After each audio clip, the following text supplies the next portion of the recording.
Bueno, muy bien. Hoy vamos a hablar del óctuple noble sendero y entonces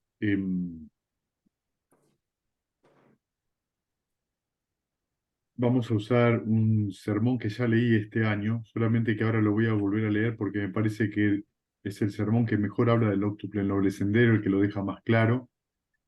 Em, y Voy a hacer un pequeño cambio, digamos, a partir de ahora en las charlas, cuando lea un sermón así más largo.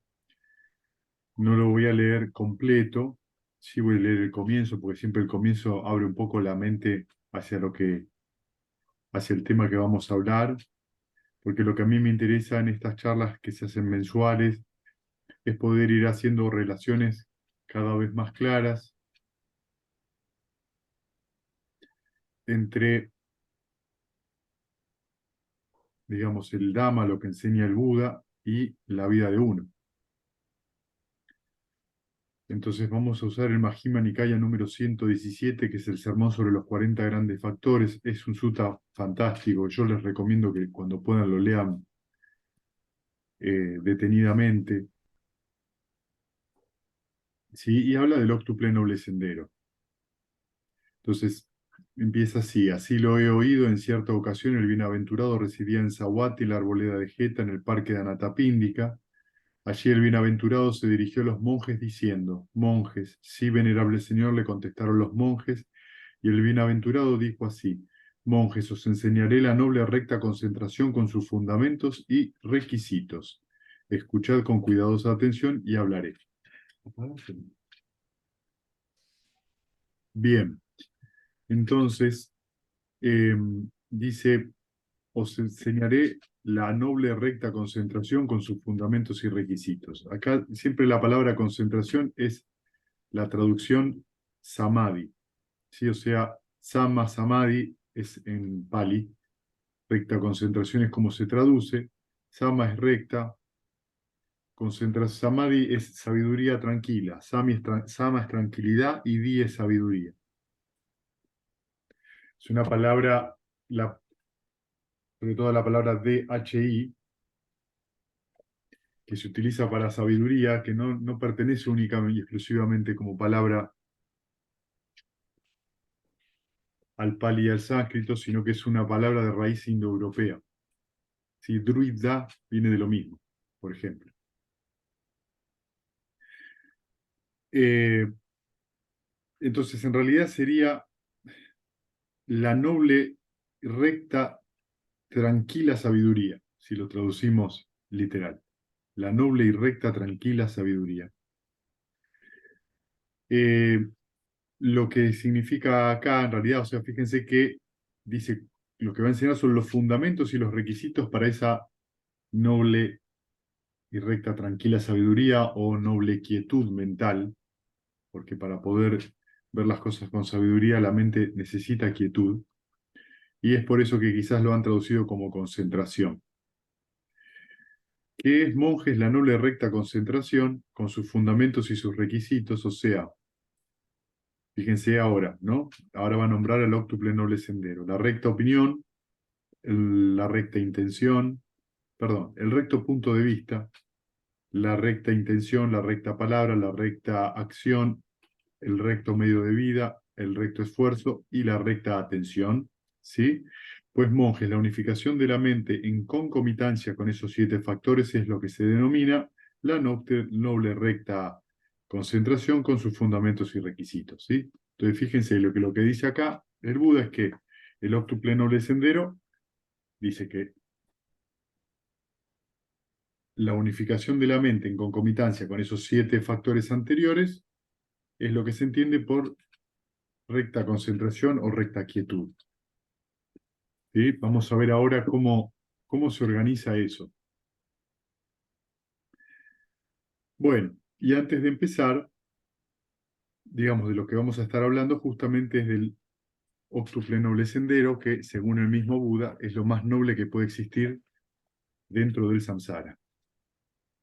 No existe nada más noble que el óctuple noble sendero. ¿Por qué? Porque, bueno, porque conduce a la cesación del sufrimiento. Y acá uno se puede preguntar, ¿qué es lo que hace que el óctuple noble sendero, que fue enunciado por Buda hace 2600 años, que tiene que ver eso con la vida actual, con la vida que llevamos todos los días. El óctuple noble sendero no es ni más ni menos que un camino para erradicar el sufrimiento, ¿sí?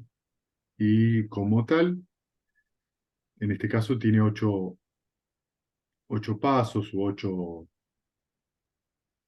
factores, que son los que ahora vamos a ir nombrando. Y van a ver que siempre cada uno de esos factores depende en realidad de tres, que son el recto punto de vista, el recto esfuerzo y la recta atención. ¿Sí? Van a ver que en el sutta se repite todo el tiempo. Recto punto de vista, recto esfuerzo y recta atención.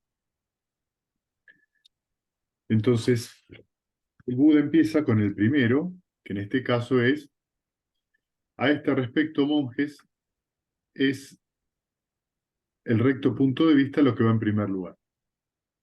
¿Y cómo monjes va al recto punto de vista en primer lugar? Pues al conocer lo que es el recto punto de vista y al conocer lo que es el incorrecto punto de vista, se tiene un correcto punto de vista. Es decir, cuando uno conoce lo que es sano y lo que no, se conoce lo que es sano.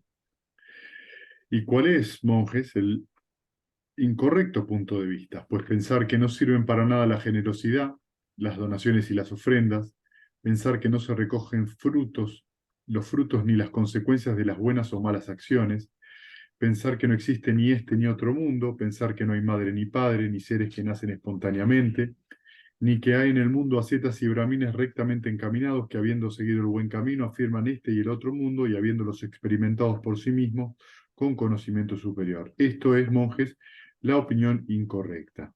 ¿Sí?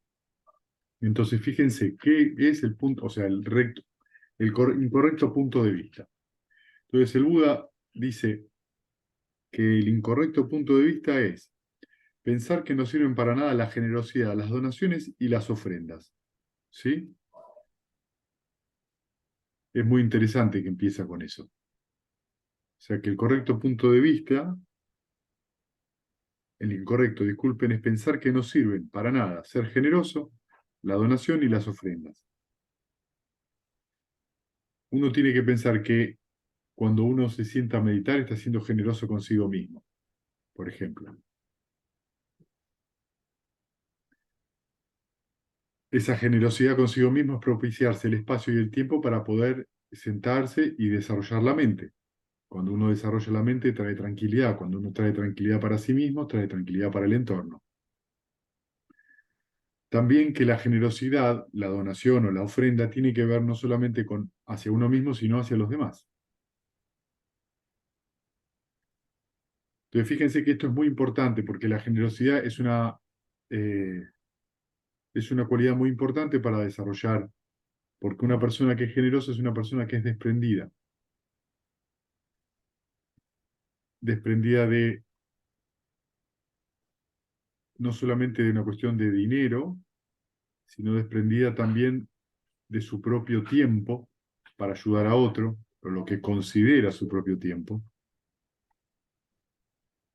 Es desprendido también otro nivel más elevado todavía de generosidad, es la capacidad de desprenderse de la propia opinión.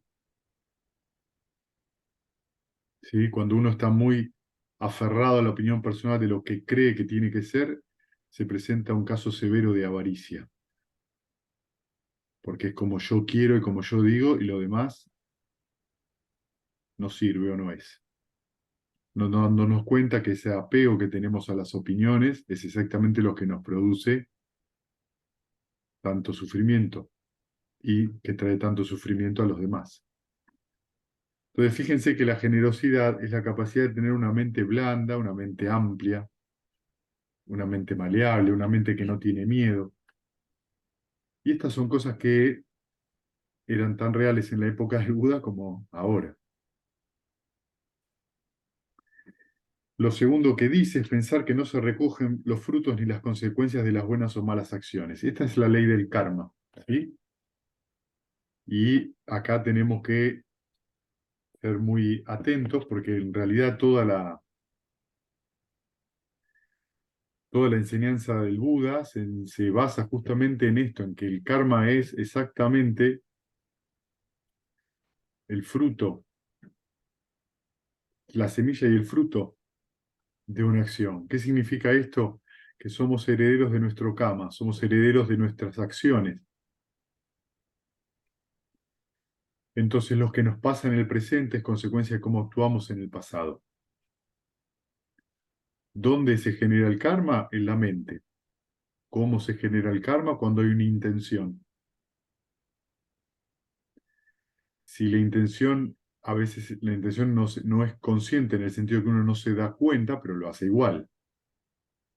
Entonces, por eso van a encontrar muchas veces en los suttas que la intención es mental, verbal y física.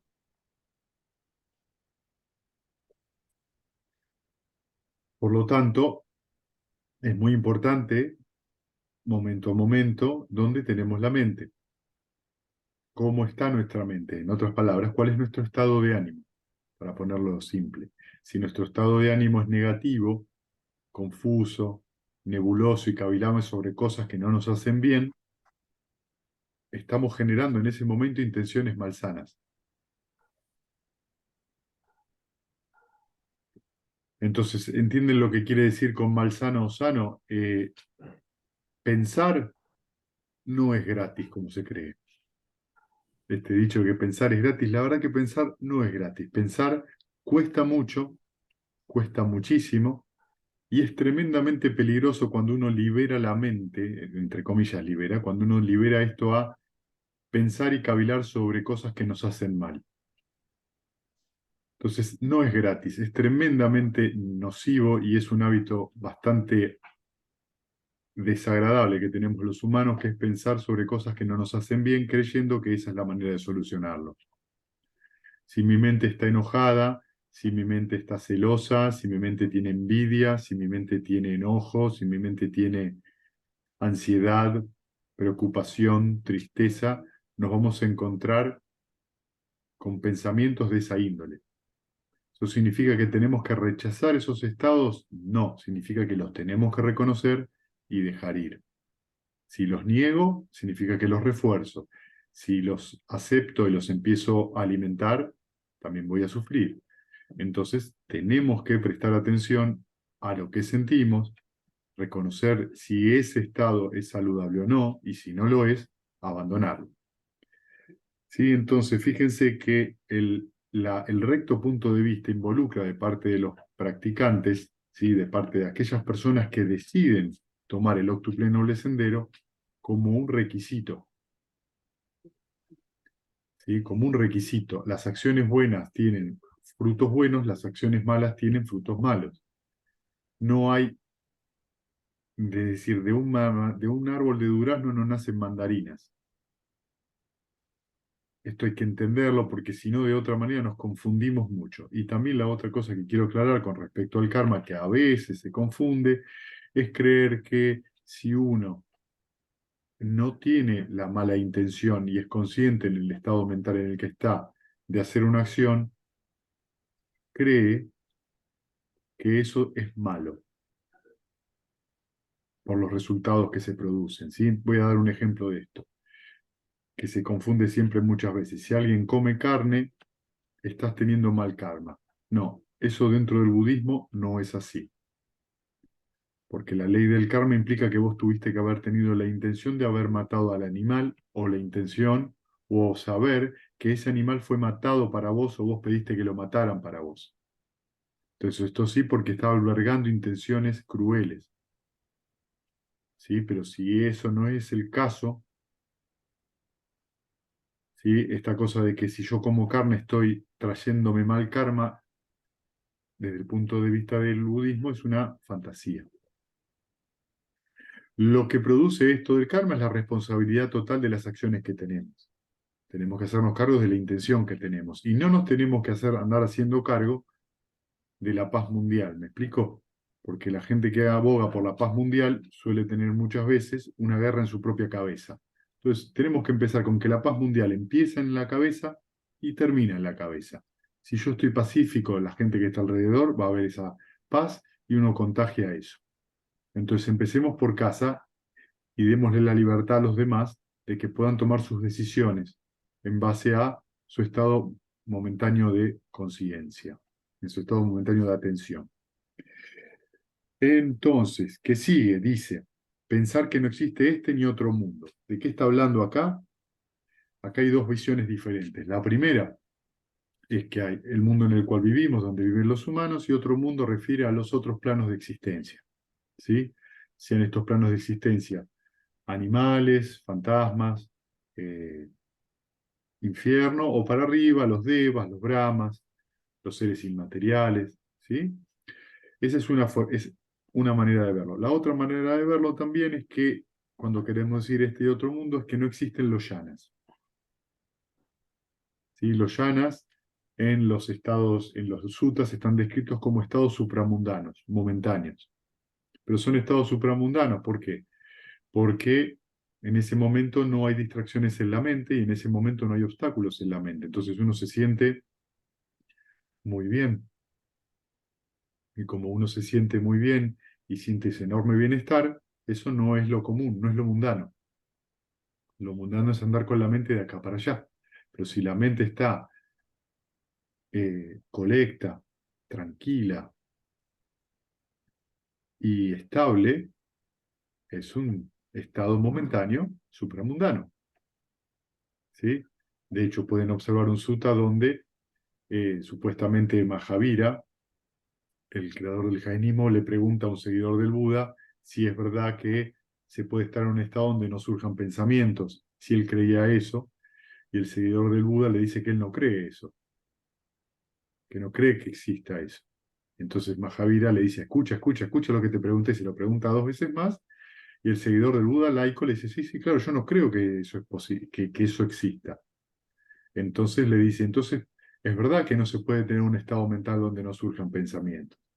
Y entonces ahí le dice el seguidor del Buda, no, yo no creo, yo sé que existe ese estado, refiriéndose a los cuatro primeros yanas. Y entonces Mahavira se siente embaucado porque la diferencia está entre creer y saber por experiencia propia, que es otra característica importante, ¿sí? La posibilidad de que uno experimenta ese bienestar que se le llama yana, que es un estado cada vez más profundo de la conciencia mental. Entonces, también cuando hablamos de este mundo y otro, nos referimos a eso. Pensar que no hay madre y padre, ni seres que nacen espontáneamente, con que quiere decir esto es que es no tener respeto por las madres y las madres y los padres, ¿sí? Independientemente de la relación, mejor o peor que uno tenga con el padre o la madre de uno, lo más importante es darse cuenta que gracias a ellos nosotros tenemos la posibilidad de haber nacido como humanos y gracias a ellos tenemos la posibilidad de practicar, en este caso el noble octuple sendero, de practicar la meditación. Entonces, independientemente de que luego nuestros padres no hayan sido quizás los mejores padres, o sí lo hayan sido, es importante ser agradecido en ese sentido. Ni seres que nacen espontáneamente implica a los seres que habitan otros planos, ¿sí? En general, en los planos del infierno, en el Petaloka, que es el plano de los fantasmas, en el Devaloka, que son los 6 reinos sensuales divinos, o los Brahmas Loka, que son los cuatro niveles que tienen subniveles a su vez adentro, son seres que nacen espontáneamente, es decir, no nacen de un útero como el reino animal o el reino humano. ¿Sí? Bueno, en el reino animal también nacen de hueva y otra cosa. Después dice que ni hay en el mundo ascetas y brahmines rectamente encaminados, que habiendo seguido el buen camino afirman este y el otro mundo, habiéndolos experimentados por sí mismos con conocimiento superior.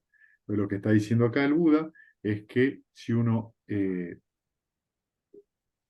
piensa que no existe el Buda en ese sentido y que no existen los santos, y que son aquellas personas que han recorrido el camino, aunque no lo hayan recorrido completamente, ¿sí? Está hablando de todas las personas que tienen alguno de los 4 niveles de santidad. Si uno no reconoce que esas personas existan y que han aprendido el Dhamma, es también una visión errónea, ¿sí? Un punto de vista erróneo. Entonces, todas estas cuestiones que comenté ahora son el punto de vista erróneo. Cada uno tiene que observar en su propia mente cuán erróneo es su punto de vista o no. Entonces, ¿y cuál es, monjes, el recto punto de vista? Yo digo que hay 2 clases de recto punto de vista: es aquella con corrupciones, con cierto mérito, pero que desemboca en los fundamentos de la existencia, y aquella que es noble, sin corrupciones, transmundana, factor del sendero. ¿Sí? Entonces, fíjense ahora. ¿Y cuál es, monjes, la recta opinión con corrupciones, con cierto mérito, pero que desemboca en los fundamentos de la existencia?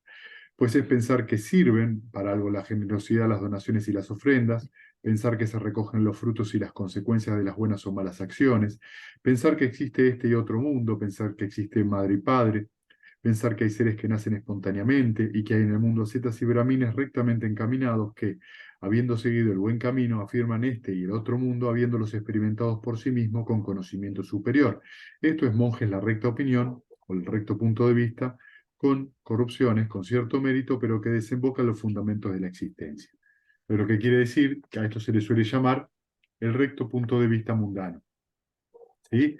Significa que la persona sabe que esto existe, ¿sí? Pero todavía su mente no está liberada, por eso dice que engendra o que desemboca en los fundamentos de la existencia, porque va a renacer nuevamente. ¿Sí?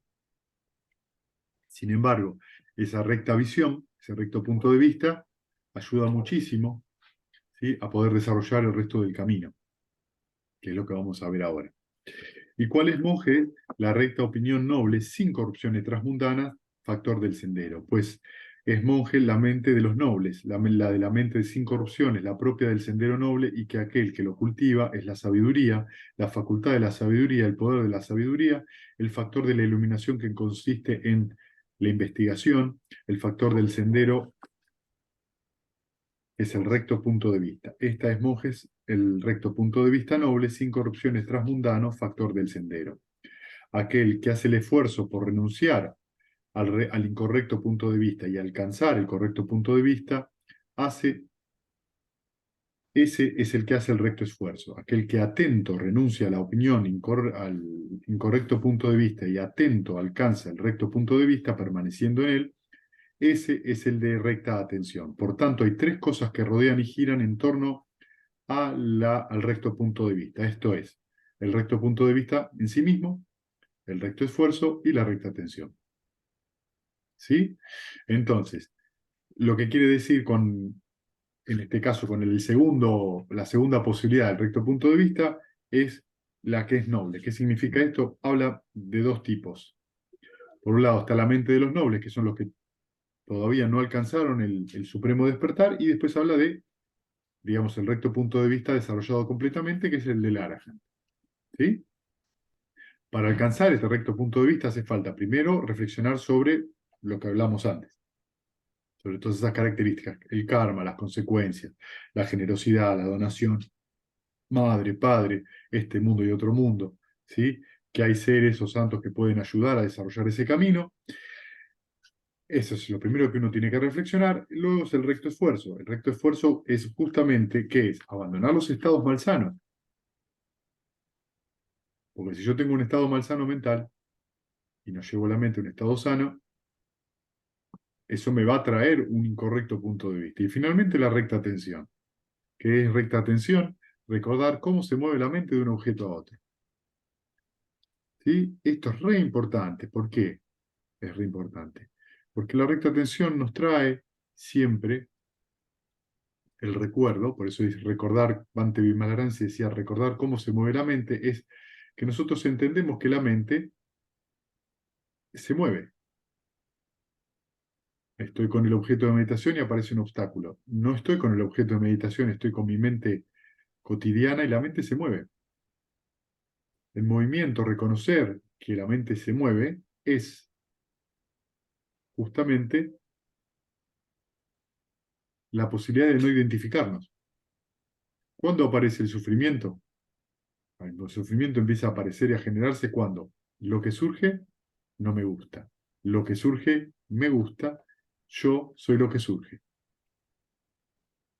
Cuando esto sucede, uno empieza a sufrir.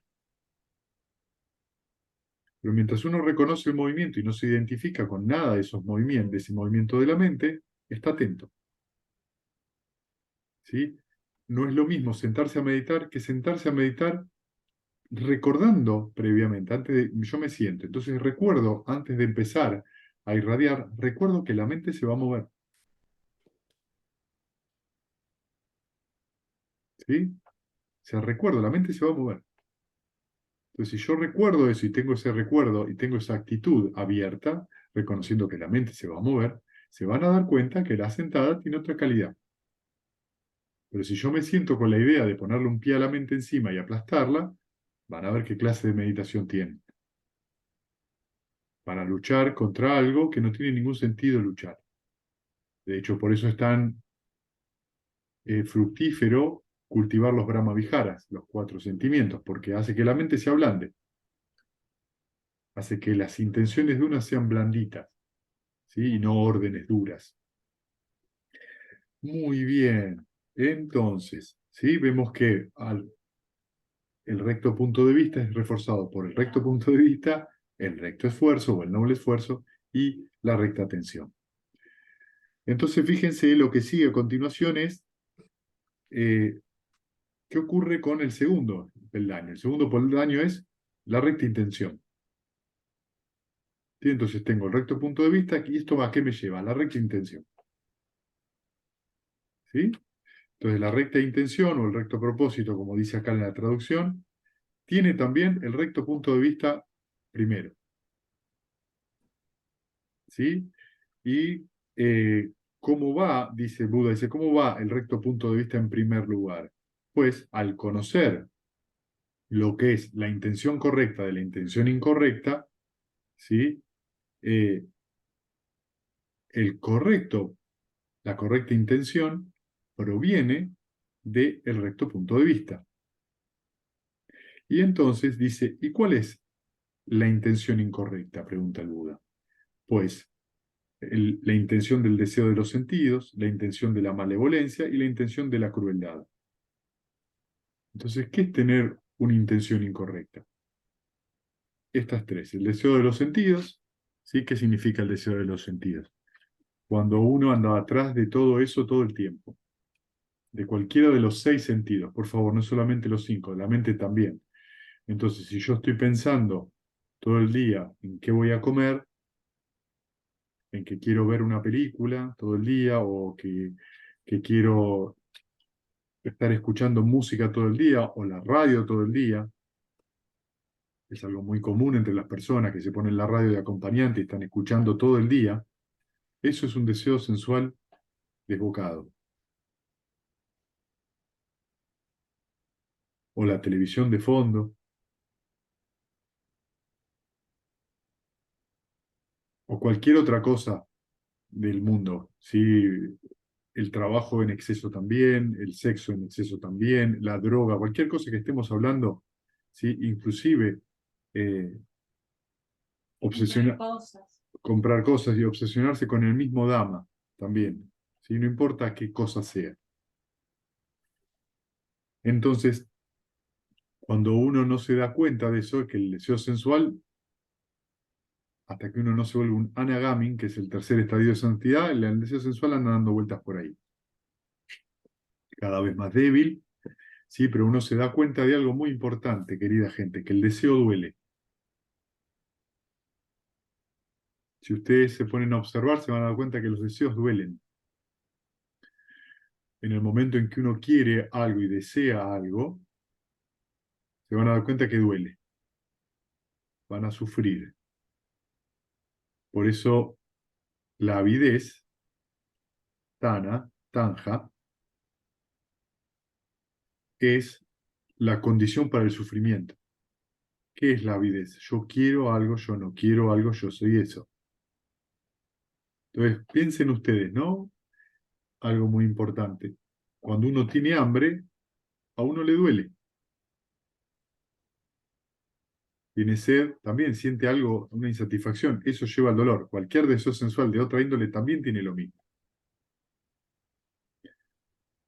Completamos ese deseo comiendo, bebiendo y momentáneamente nos tranquilizamos. Sin embargo, no vemos la naturaleza de la avidez tal cual.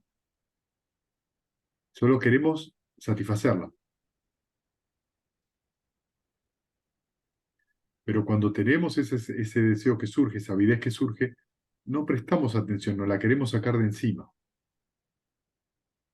Eso puede dar lugar entonces a esto que estamos diciendo, la intención incorrecta. ¿Sí? Y nos vamos a dar cuenta de algo muy sencillo. Muchas personas, cuando tienen un problema en la vida, cualquiera, digo, no por eso el alcohol se utiliza tanto,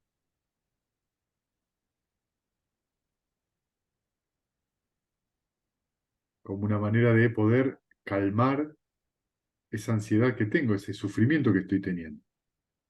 El alcohol, la droga, lo que quieran, lo que ustedes quieran, ya lo enuncié. Entonces nos damos cuenta que las personas que hacen eso son personas que están intentando satisfacer algo, o mejor dicho, dejar de sufrir. No hay mucho resultado porque eso enseguida por ahí calma un rato, pero después vuelve otra vez a surgir. Pero es importante entonces que uno se dé cuenta, cuando una persona hace eso, no es mala o buena. Está intentando hacer lo mismo que hace una persona que es obsesiva por el trabajo. Está intentando a través de esa obsesión controlar lo que siente. Entonces nos vamos dando cuenta que lo que sentimos es la realidad de la vida. Lo que sentimos en el momento que lo vivenciamos en el presente, la sensación es el presente. La sensación no la podemos echar, es lo que nos toca vivir. El asunto es cómo reaccionamos frente a eso. Entonces, el deseo sensual es un aspecto. Fíjense que lo otro es la malevolencia y la crueldad. La malevolencia decanta en un montón de cosas. Tener una intención malsana en la cabeza trae un montón de problemas. Hablarle mal a alguien, ¿sí?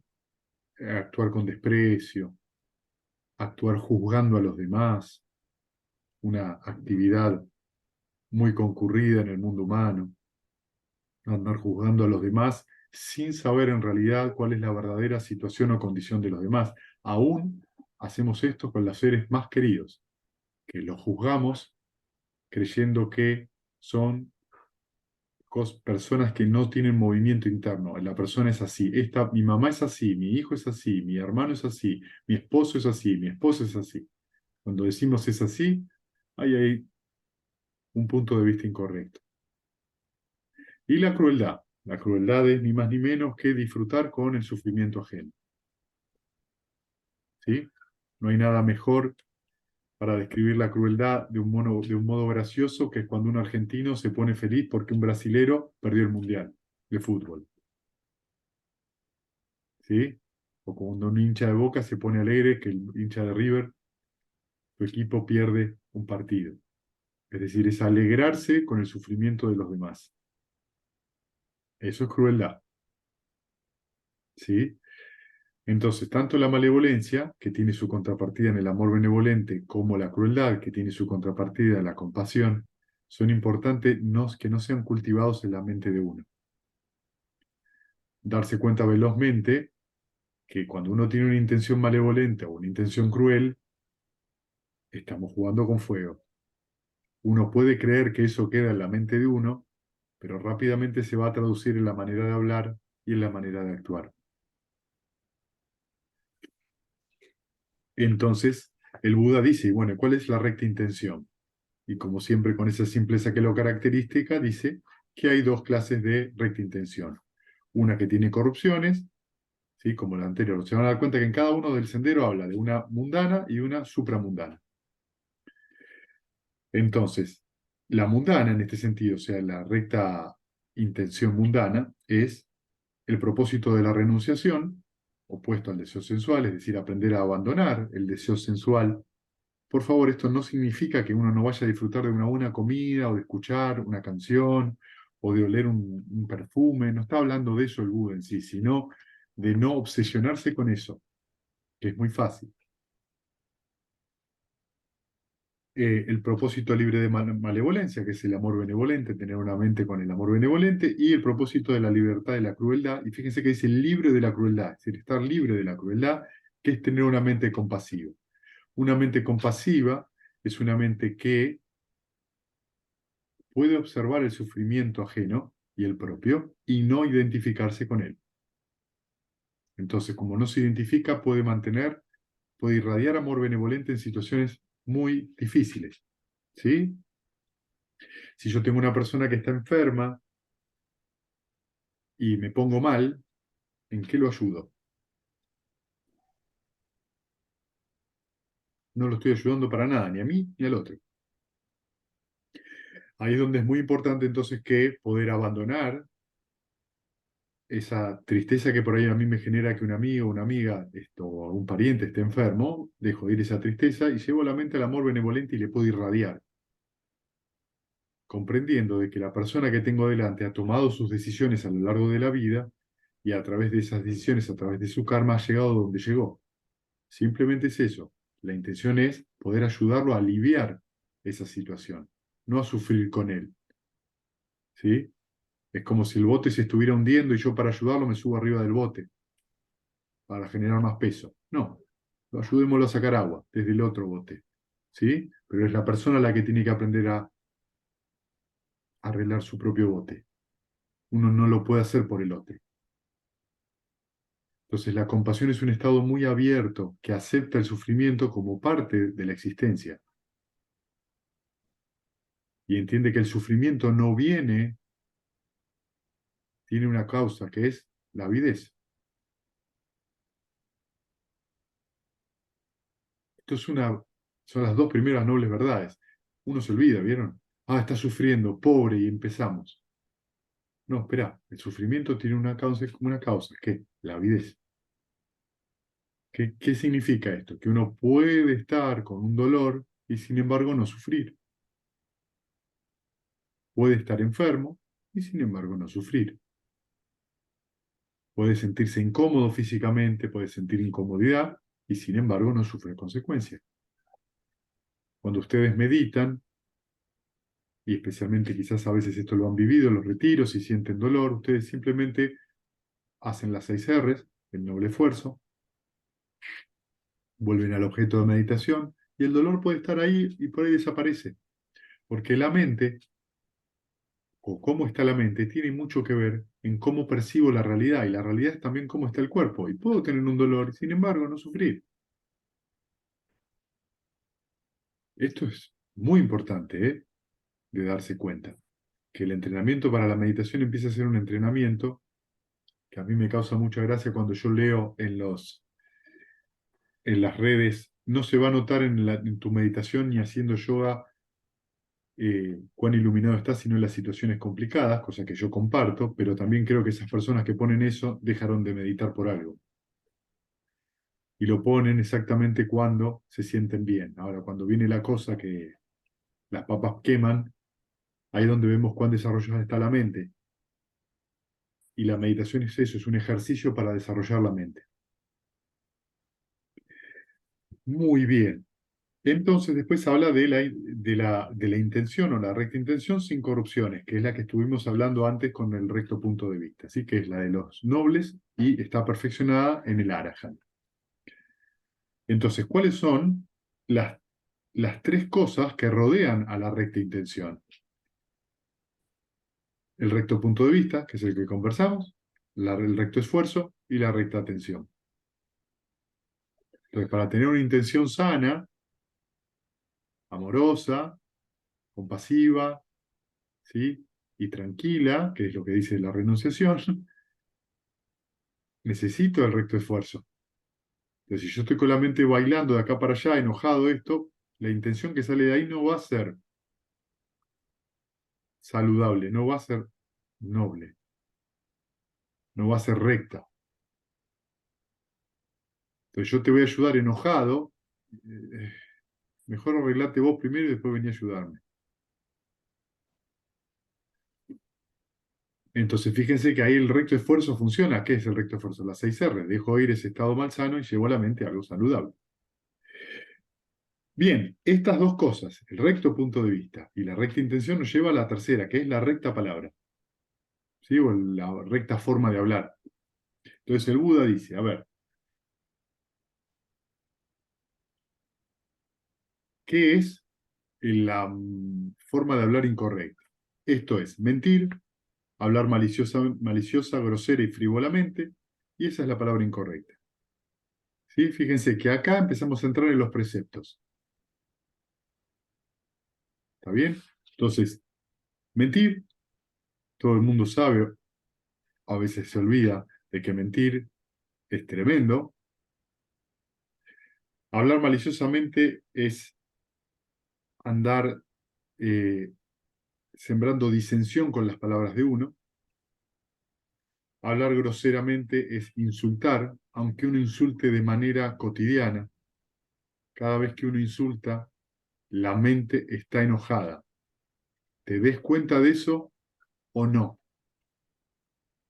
O sea, la mente tiene malevolencia cada vez que vos insultás, aunque sea cotidiano.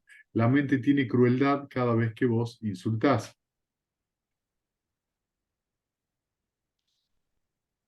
Aunque estemos entre amigos, algo que el argentino hace mucho, y utiliza la palabra con B larga. En ese momento, cuando utiliza, la mente tiene malevolencia, en ese momento. Y si vos decís la palabra con B larga, en una hora la repetís 300 veces, imagínense, volvemos a la intención malsana. Entonces, cuando uno habla, presta atención como uno habla. Lo mejor de ver es tener un hijo adolescente donde empiezan a hablar de esa manera, insultan a los cuatro vientos como una manera donde están encontrando su forma de hablar, es algo que es lo que están descubriendo, que pueden decir palabrotas de acá para allá sin conocer del todo lo que están diciendo. Y entonces ahí uno ve cómo está el adolescente, agresivo, cambiante, de acá para allá. ¿Es malo o no? Es parte del crecimiento. Ahí es donde uno tiene que estar atento. No es tanto el hecho de que diga la mala palabra, sino en qué estado mental está. Cómo ayudarlo para que él se dé cuenta que si el estado mental, es decir, la intención de hablar, fíjense, es el segundo peldaño, la intención de hablar, es intentar llegar a la concordia, las malas palabras se van solas. Y finalmente, frívolamente. Frívolamente significa hacer chusmería. Vamos a juntarnos para tomar el té y criticar a los demás. Esencialmente es eso, ¿sí? Me voy a juntar con amigos o amigas para hablar mal de mi mujer o de mi esposo y criticarlo un poco para sentirme yo mejor. Entonces el otro también se sube arriba de eso y lo que terminamos haciendo es llenándonos de vuelta la cabeza de malevolencia, de rencor. Fíjense que se alimenta solo esto, ¿sí? Pues depende de la intención que yo tengo al hablar, se va a manifestar como hablo. Lo que hace que nos demos cuenta de que en general no estamos muy atentos cuando hablamos en qué estado mental estamos. Estamos más preocupados de andar haciendo cháchara que de que lo que estemos diciendo sea positivo y productivo. Y acá les cuento algo, el Buda era conocido como el sabio silencioso. El Buda no hablaba, hablaba del Dhamma, hablaba si le hacían una pregunta con respecto al Dhamma, y después hablaba cosas muy cotidianas, en el sentido de, lo van a encontrar muchas veces en el sutta, que Ananda le sugiere, tendríamos que ir a la arboleda tal y van a ver qué dice el sutta, y el Buda consintió en silencio, hizo así con la cabeza, ni siquiera le habló.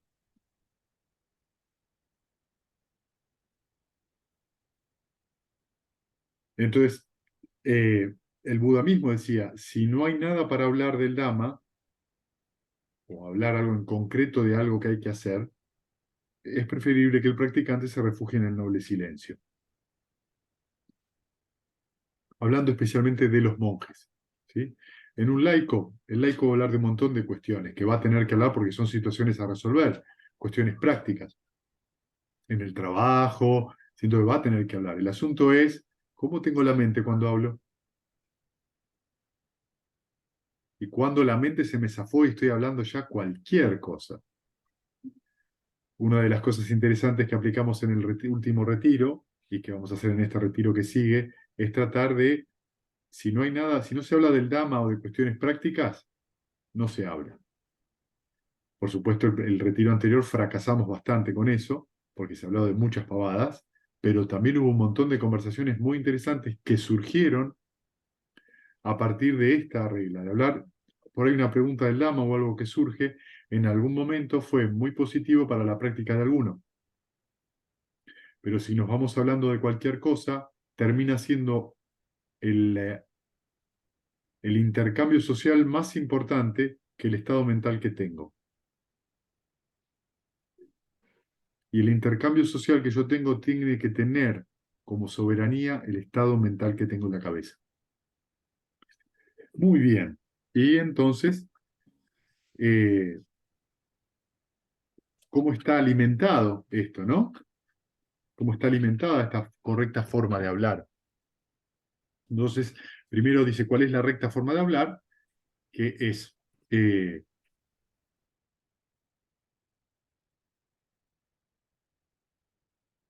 abstenerse de mentir, de hablar maliciosa, grosera y frívolamente. ¿Está bien? O sea, llevar en otros sutas van a encontrar que es llevar palabras, como dice el Buda, es decir, hablar con verdad, ¿sí? Hablar en el momento apropiado, ¿sí? Oportunamente. Hablar con amabilidad, ¿sí? Em, y es muy interesante porque ya estos tres factores hacen que uno se ponga a pensar, ¿no? Las veces que abre la boca fuera de tiempo, ¿sí? O las veces que uno habla sin saber si es verdad o no, ¿sí? Y las veces que habla uno sin amabilidad. Bien, eh, ¿cómo está alimentado el recto hablar? Por el recto punto de vista, ¿sí? De vuelta, por el recto esfuerzo y por la recta atención. Muy bien, entonces, ¿qué sigue ahora? Lo que sigue es el cuarto, que sería la recta acción, ¿sí? ¿Y qué es la recta acción? Entonces, la recta acción es abstenerse de matar seres vivientes, ¿sí? Apropiarse de lo que no es dado. Y la mala conducta con respecto a los placeres de los sentidos, ¿sí? De vuelta. Y irse por detrás de los deseos de los sentidos todo el tiempo, obsesionarse con eso, ¿sí? Evitar matar y evitar robar. ¿Está bien? Entonces van viendo cómo se va completando el anterior y este con los 5 preceptos que tenemos, los laicos. Entonces fíjense que el Buda lo que está diciendo acá es que es imposible aplicar el óctuple noble sendero si no cumple los preceptos. Imposible no, difícil, muy difícil. Lo que está diciendo es eso. No puedo pretender, voy a meditar a la mañana, a la noche, pero después rompo los preceptos cada 2 minutos, porque la mente va a estar conflictuada. Entiendan esto y entiéndanlo muy claramente. Romper los preceptos no es que va a venir ningún dios a pegarle con una espada flameante en la cabeza. No le van a coser los sesos, ni los van a matar. Cuando uno rompe un precepto, la mente queda en conflicto y actúa de manera confusa y conflictuada y eso trae un montón de problemas. Es uno el que se produce el propio malestar. Nadie te castiga. Uno solo se castiga por sus propias acciones. ¿Qué significa eso? Que uno vive las consecuencias de su propio karma, de lo que generó mentalmente. ¿Sí? Entonces, de vuelta, siempre tenemos la recta acción, ¿sí? Que es lo contrario, que es abstenerse de matar, abstenerse de robar y abstenerse de ser indulgente con los placeres de los sentidos. ¿Sí? Tenemos otro que es noble, siempre en cada peldaño, que es a completar en los estadios de santidad y completan el Arahant. Y finalmente tenemos que también esto está alimentado por tres cosas. Entonces, el recto punto de vista, es decir, el recuerdo, ¿sí? Del recto punto de vista, por eso acciono de esa manera, el recto esfuerzo y la recta atención. El sexto, quinto, perdón, ¿sí? Es el recto medio de vida. Entonces, el recto medio de vida, ¿sí? Tiene de la siguiente manera. Fíjense, es este. Pues monjes es cesar, renunciar, resistir y abstenerse del sustentamiento incorrecto. ¿Qué significa esto? Para los monjes significa no pueden hacer nada. Los monjes no pueden hacer absolutamente nada menos dos cosas: meditar y estudiar el Dhamma. Los laicos tenemos un poco más de permiso para hacer cosas, porque tenemos que trabajar. El Buda nombra ciertas actividades que no son posibles. Esto implica estar en un trabajo que implique matar seres vivientes. Por ejemplo, ser una persona un matarife, eso no. Vender venenos y drogas, eso tampoco. Eh, Cualquier tipo de trata de personas, eso tampoco. Cualquier cosa que signifique dañar, tener una vida sexual incorrecta, ¿sí? ¿Qué significa eso? Producir daño a la pareja, tanto físico como emocional, es decir, engañar no vale. Eh, y por supuesto estamos hablando de no tener relaciones sexuales con quienes no pueden entender que están involucrados en una relación sexual por los daños que eso produce. O sea, ningún tipo de violación de ninguna índole, de abuso de ninguna índole. Y también con respecto a tomar alcohol y drogas. ¿Sí? Claro, y no vender, bueno, vender venenos y armas, ¿sí? Objetos que puedan dañar, ¿sí? Vender armas. Por supuesto que si alguien tiene una ferretería, no es el caso. Si alguien tiene un bazar donde vende cuchillos para cortar, tampoco es el caso, ¿sí? Estamos hablando de una armería, por ejemplo, ¿sí? O vender espadas, arcos y flechas, etc. Entonces, esto está de vuelta sostenido ¿en qué? En tres cosas: en el recto punto de vista, nuevamente, en el recto esfuerzo y en la recta atención. Y con esto, fíjense, con esto, el paso 3, 4 y 5, la recta palabra, la recta acción y el recto punto de vista, tenemos todos los preceptos laicos, ¿sí?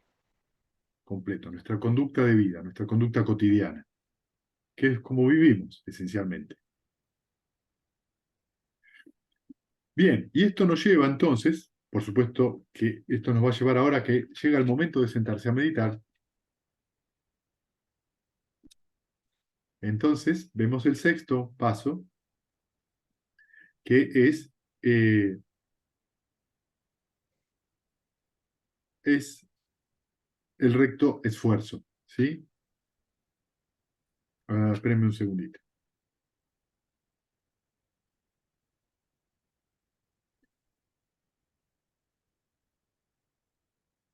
Les leo esta frase, les leo esto, ¿sí? Miren. Así pues, monjes, es el recto punto de vista lo que va en primer lugar, y como monjes va el recto punto de vista en primer lugar.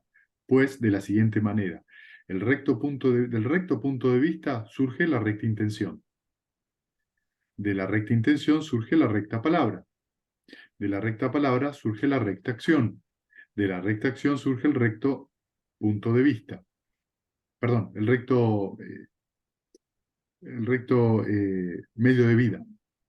Del recto medio de vida surge el recto esfuerzo. Y del recto esfuerzo surge la recta atención. De la recta atención surge el conocimiento, el recto conocimiento, y del recto conocimiento surge la recta liberación. De este modo, el camino del practicante consta de 8 factores y de 10 factores el del santo. Sí, ahora lo voy a aclarar esto. ¿Sí? Entonces, Llegamos al esfuerzo. El esfuerzo son las 6 R. Las 6 R es la manera, llamémosle de alguna manera ayornada, compacta, que trata de, que expresó Bante para poder darle forma a esto, ¿sí? Al recto esfuerzo. Es una forma de decir. ¿Qué significa el recto esfuerzo? Cada vez que yo tengo un estado mental malsano, lo reconozco y lo dejo ir. Me relajo y vuelvo, llevo la mente a través de una sonrisa a un estado sano. Compendiado, esos son las 6 R, pero eso es el recto esfuerzo, que es lo que hacemos en la meditación y lo que estoy seguro que ustedes hacen en sus vidas cotidianas cada vez que están con algún tema en la cabeza, seguro que lo dejan ir y hacen eso. Eso trae la recta atención, que es lo que estuvimos hablando antes, que es la capacidad de recordar que la mente se mueve. ¿Ven cómo se relaciona el recto esfuerzo y la recta atención? ¿Por qué se llama esfuerzo? Se llama esfuerzo porque hay que hacer un esfuerzo. ¿Para qué? Para saber dónde tengo la cabeza ahora. ¿Dónde está mi mente ahora? ¿Cómo está mi mente ahora? Pero uno se olvida, está tan ocupado en hacer cosas que se olvida de cómo está la mente. No se olviden de la mente, porque si se olvidan de la mente, la van a pagar.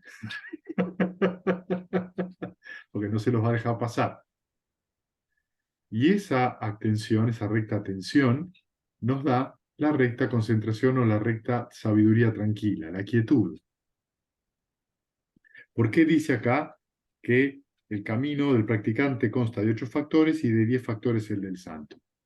Cualquier persona y cualquier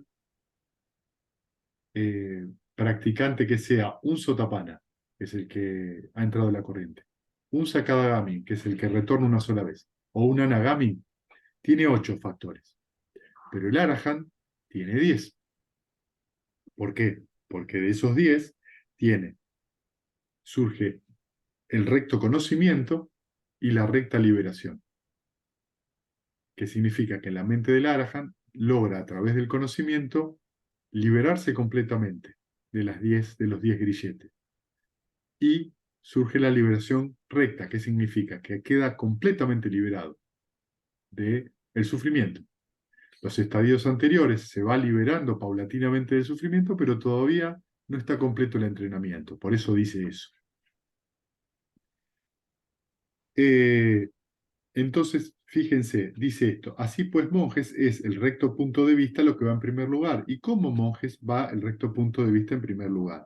Pues, monje, en aquel que tiene eh, el recto punto de vista, el incorrecto punto de vista es derrotado y con ella las múltiples cosas malas y perjudiciales que se originan a causa de las opiniones erróneas, mientras que las múltiples cosas beneficiosas que se originan gracias al recto punto de vista llegan a la plenitud y a su desarrollo.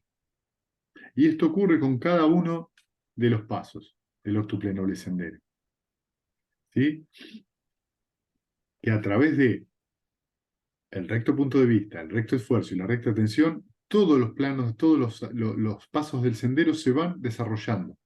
Por eso fíjense que dice, se desarrollan, llegan a la plenitud, y llegan a la plenitud. Eso significa, y acá me gustaría hacerles un pequeño paréntesis, de que la felicidad es una cosa que se cultiva, no es una cosa que uno hereda. Imagínense heredar felicidad, sería regroso, pero no es el caso.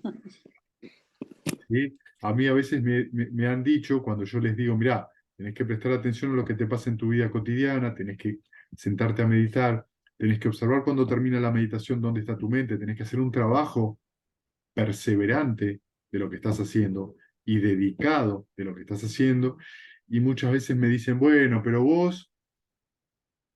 para vos es fácil. Bueno, eso es hablar por boca de jarro, porque en realidad uno lo cultivó durante muchos años, eso. En algún momento ese cultivo se vuelve como algo muy natural para uno, porque se da cuenta que en ese cultivo uno no sufre o sufre menos. Entonces, sí hay que ponerse las piletas, hay que trabajar y hay que ser muy perseverante y muy esforzado, eso es verdad, para ser feliz. Estamos acostumbrados a que la alegría y felicidad venga de afuera. El Buda dice que la verdadera alegría y felicidad no vienen de afuera, Eso tiene que ver con los placeres sensuales. Viene del desarrollo de la mente. No hay nada más maravilloso, no hay nada más beneficioso y nada más positivo que una mente desarrollada. No hay nada más peligroso, nada más destructivo que una mente sin cultivar. Entonces, no importa en qué momento de la vida, no importa si tengo 10 años, 15 años, 30 años, 40, 70, 80, sigo vivo, cultivemos la mente. La visión de yo soy así es una visión errónea, porque yo soy así significa que estoy negando el karma. Entonces piensen ustedes cuando les viene esa identificación. Ah, yo soy así. Estás negando el karma, estás diciendo que vos sos así, que no podés cambiar. Pero todo en el universo es impermanente, todo está sujeto a causas y condiciones. Cuando esas condiciones cambian, cambia las acciones de uno. Entonces tengan cuidado con esas sentencias, porque cuando uno dice eso en voz alta, está mintiendo. Y cuando dice vos sos así, está mintiendo también, sin darse cuenta, pero lo está haciendo.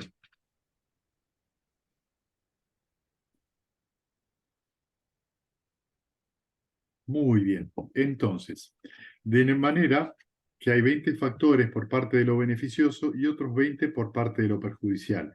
La enseñanza de los 40 grandes factores está en movimiento y no hay asceta, brahmin, dios o mara o brahma, ni nadie en el mundo que pueda pararlo. ¿Sí? Entonces, el Buda explicó todo esto, ¿sí?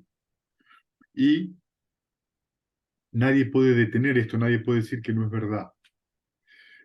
Monjes, cualquiera asceta o brahmin que pensara que esta enseñanza de los 40 grandes factores merece ser reprobada o desestimada, se le pueden hacer aquí mismo 10 objeciones basadas en sus propias aseveraciones que deslegitiman su reprobación. ¿Sí? Entonces, acá el Buda simplemente hace una descripción de lo que dijo hasta ahora. Monjes, ni siquiera Vasa y Banya, los de Ocala, partidarios de las doctrinas de la no causalidad, no acción, no existencia, pensarían que la enseñanza de los 40 grandes factores merece ser reprobada o desestimada. ¿Y por qué? Pues por miedo a ser censurados, reprendidos y criticados. Así habló el bienaventurado y los monjes gozaron y se complacieron con sus palabras. Lo que está queriendo acá decir es que el Buda, como siempre, va mostrando esta línea de causalidad y de condición entre todos los factores del sendero para que la persona tenga la oportunidad de comprenderlo de manera clara. Mi intención en los comentarios acá o comentar lo que vamos leyendo es para que ustedes vayan encontrando relaciones en su propia práctica, en su vida, que es hacerse cargo, hacerse responsable de lo que ustedes generan. Muy bien. Entonces este es el óctuple noble sendero. Ven que abarca una perspectiva, que es el recto punto de vista, una intención, los tres del medio, que es cómo vivimos, que tienen que ver con los preceptos, y los tres finales, esfuerzo, atención y quietud o concentración, que es lo que hacemos y que desarrollamos sobre todo cuando meditamos. Y entonces tenemos preceptos, generosidad, meditación y sabiduría. Los cuatro grandes aspectos del budismo. Bien, ¿tienen preguntas? Ahora es el momento.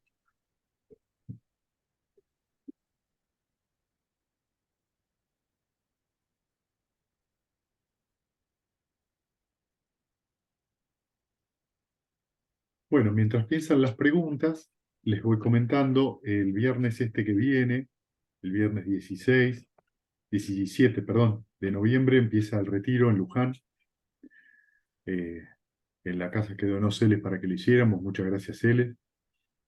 Eh, es un retiro de segundo, el tercer retiro de 10 días que hacemos en el año. La verdad que estamos muy contentos eh, por una oportunidad así, porque no es fácil hacerse el tiempo y el espacio para poder hacerlo.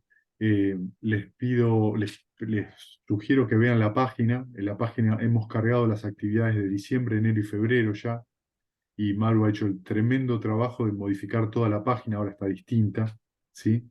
A marzo también. Ah, marzo también, acá me informan, ¿sí? Lo único que no está confirmado de marzo es el retiro de Semana Santa, porque el año que viene es 28 y 29 de marzo, Semana Santa. Entonces todavía eso no está confirmado. Estamos en tratativas para hacer un pequeño retiro en Córdoba de 4 días. Veremos si funciona o no en el verano, a ver si lo podemos organizar. Eh, Entonces, nada, ahí está, van a ver que hay algunos cambios también con respecto a la organización de los retiros. Eh, Nada, como siempre, recuerden que la sangha se sostiene las actividades solamente por las donaciones de los practicantes. Las donaciones permiten que sigamos haciendo estas actividades presenciales y virtuales, y permite seguir trabajando para poder eh, seguir aumentando la cantidad de actividades de acuerdo a la necesidad de los practicantes, ¿sí? Bien, ahora sí, preguntas que tengan. Ya les di demasiado tiempo para pensar, ¿eh? Yo tengo una, Fede. Sí, Fabi. Es una reflexión Sí, dale. desde la misma práctica, ¿viste? Que la noté, que tiene que ver con la intención, que a veces, en relación a veces, ¿viste? Que vos decís no usar las 6 R's como una escoba, ¿no? Que por ahí la intención es buena y tiene como grado de sutileza, porque como uno desea que suceda algo, la intención se vuelve como no tan clara y es algo como muy sutil, porque termina haciendo que el deseo impulsa algo que a la mente la pone turbia. Correcto. Sí, Que no es tan, o sea, cuando vos lo decís y uno lo escucha y lo lee, sí, la intención, pero en la meditación y en el silencio y en la quietud, uno ve como, nada, como ese desvío. seguro, seguro. Lo que pasa es que por eso, digamos, uno insiste en que hagan los retiros, porque en los retiros uno tiene la capacidad de ir a la profundidad necesaria para observar de qué se trata una intención. Una, ¿eh? Sí, sí, Y cuántas veces uno no tiene clara la intención que tiene, pero actúa como bola sin manija. Dice el maestro Yoda, gran maestro de la Orden Jedi, si tenés dudas en la mente, no actúes. claro, ves, esa reflexión es muy obvia, pero en la acción no es tan obvia. Claro, pero ¿por qué no es tan obvia? No es obvia en la acción, porque en realidad lo La que yo... atención, ¿Cómo? que perdemos la atención correcta, creo yo, ¿Sobre qué? sobre cómo se mueve la mente y cómo nos lleva al objeto que no es sano, Exactamente. pero En que no está realidad, la anclado en duda, lo cotidiano. la duda está en lo que yo quiero lograr y no en cómo está la mente. Ahí es donde viene el problema.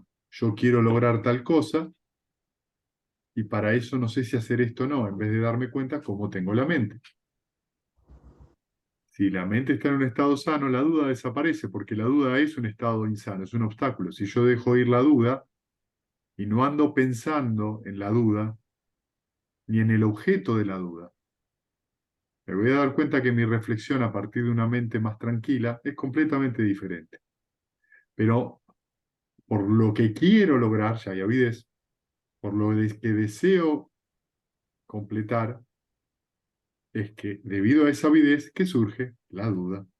Entonces ven cómo a través de lo que quiero, lo que no quiero, quiero que esto no surja más, alimento a los obstáculos.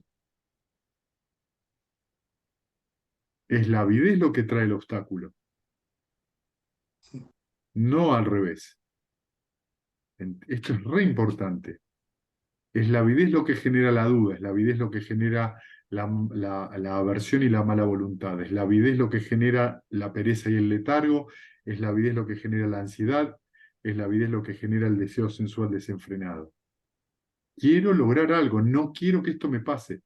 Pero si yo dejo ir la avidez, si me relajo y llevo la mente al amor benevolente, la intención mental que surge de ahí está libre ¿de qué?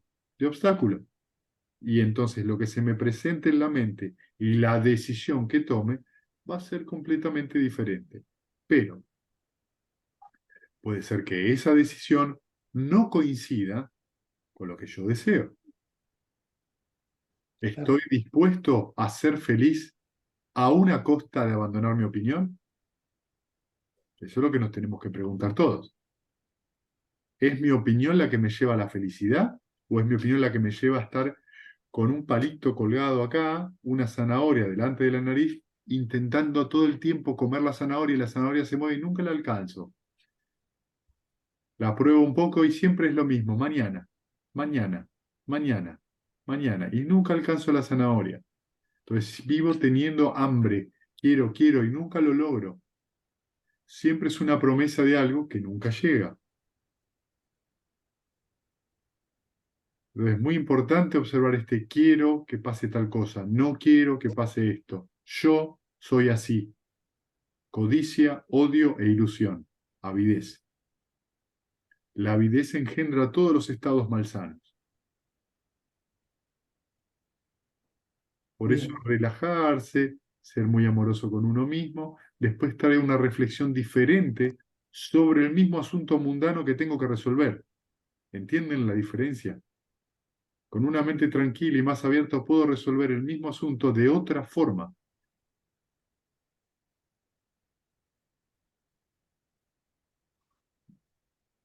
Sí, ahí cuenta lo que decías del ejemplo de la experiencia directa, cuando uno empieza a aplicarlo, ¿no?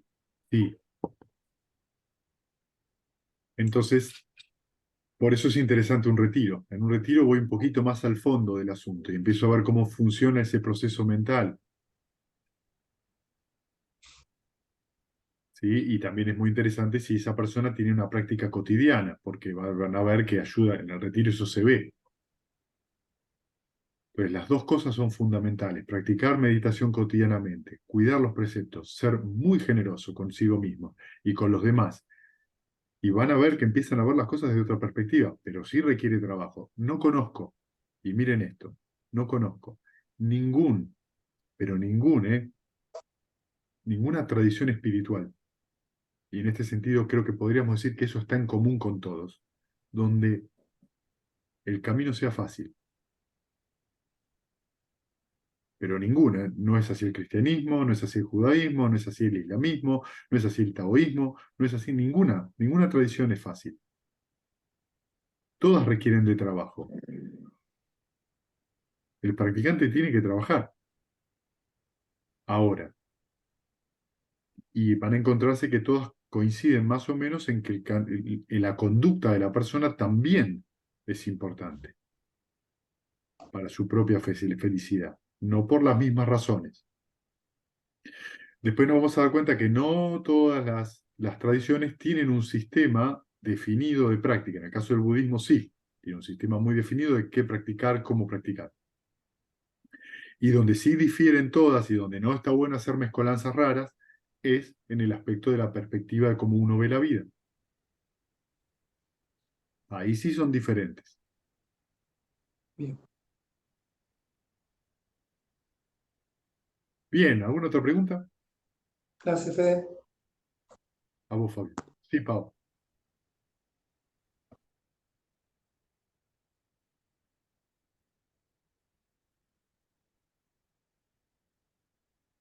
No se te escucha, Pau. Ahí, Ahora sí. y pues lo tenía enganchado con... No, que un comentario que me di cuenta que después del retiro y hoy después de la sentada de hoy, esta sensación en la mente de que hay espacio y que hay más espacio Sí, y yo lo interpreto, o la mente lo interpreta como una sensación de vacío. Entonces hay, como que hay una sensación donde tengo que estar todo el tiempo haciendo algo o generando algo, como accionando. Y me di cuenta de que eso me trae sí. No, que empiezan a haber deseos, muchos deseos Lo que para... vos, el gesto que hiciste con la manito, Sí, ese es avidez, el Pac-Man.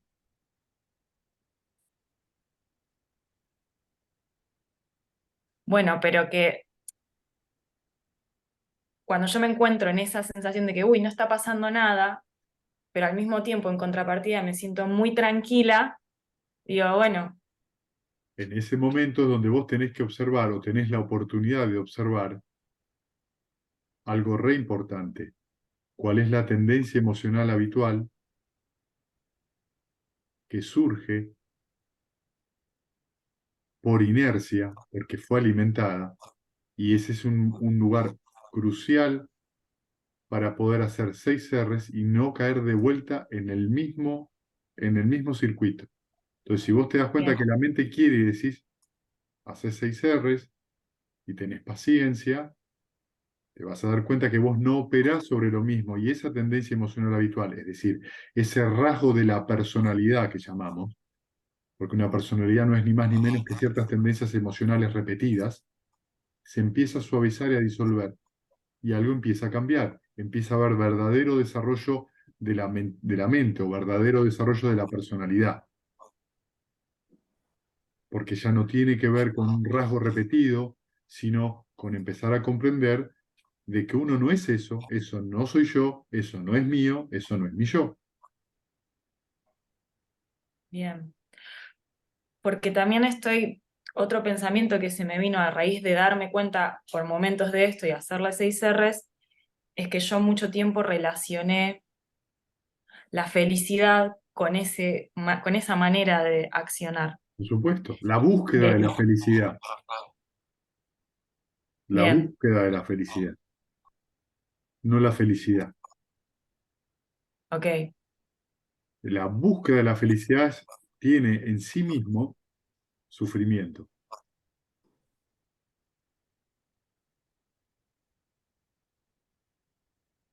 Y vos dejas ir la búsqueda, el ansia, la avidez de querer, quiero encontrar, vas a encontrar con la tranquilidad y la calma, con la felicidad.